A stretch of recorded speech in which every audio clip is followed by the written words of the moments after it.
Jour 2 pour apprendre à parler de façon plus éloquente. Depuis plusieurs siècles, l'école est vendue comme le meilleur moyen de l'ascension sociale. Les parents nous disent, allez à l'école, vous allez devenir meilleur. Allez à l'école, vous allez avoir un avenir certain.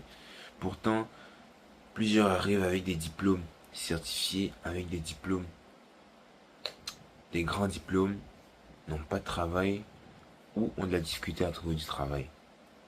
Dans un livre que je lisais, ce livre avançait que l'école, en réalité, ne peut pas réellement combler les différences qu'il y a entre la classe moderne et la classe élevée ou la classe riche. Parce que ce qui compte réellement, c'est ce qu'on fait de notre temps libre. Donc ça va être le deuxième volet de la vidéo, notre temps libre. Aujourd'hui, de nos jours, tout le monde a du temps libre. Pourtant, avant, c'était une perle rare. Soit les ouvriers, ils n'avaient pas de temps, soit les ouvriers travaillaient trop, donc n'avaient pas de temps libre pour eux. Et ceux qui avaient du temps libre, c'était les riches, les aristocrates. Et ce qu'ils faisaient de leur temps libre, c'est qu'ils les consacraient pour des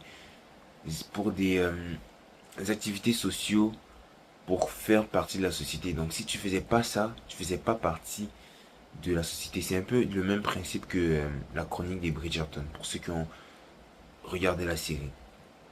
Donc, avant, on n'avait pas de temps libre. On pensait qu'avec du temps libre, on aurait donc plus de temps. On pourrait donc plus se consacrer aux loisirs et avoir une meilleure vie. Pourtant, aujourd'hui, en 2026, on dirait que c'est le contraire. Les gens ont du temps, ont même trop de loisirs, et ce qui fait qu'ils n'ont quand même toujours pas de temps. C'est pour ça que le livre, encore une fois que je lisais, ça s'appelle... J'ai oublié le nom. Mais c'était sur le divertissement. Le livre que je lisais nous faisait avancer que aujourd'hui, étant donné que on ne survit plus mais on vit, aujourd'hui la difficulté, le défi d'aujourd'hui, c'est de se battre contre soi-même pour ne pas tomber dans le divertissement sans but précis, dans le divertissement excessif sans but précis. Parce que oui, le divertissement sans but précis peut être utile, mais de façon excessive est destructeur.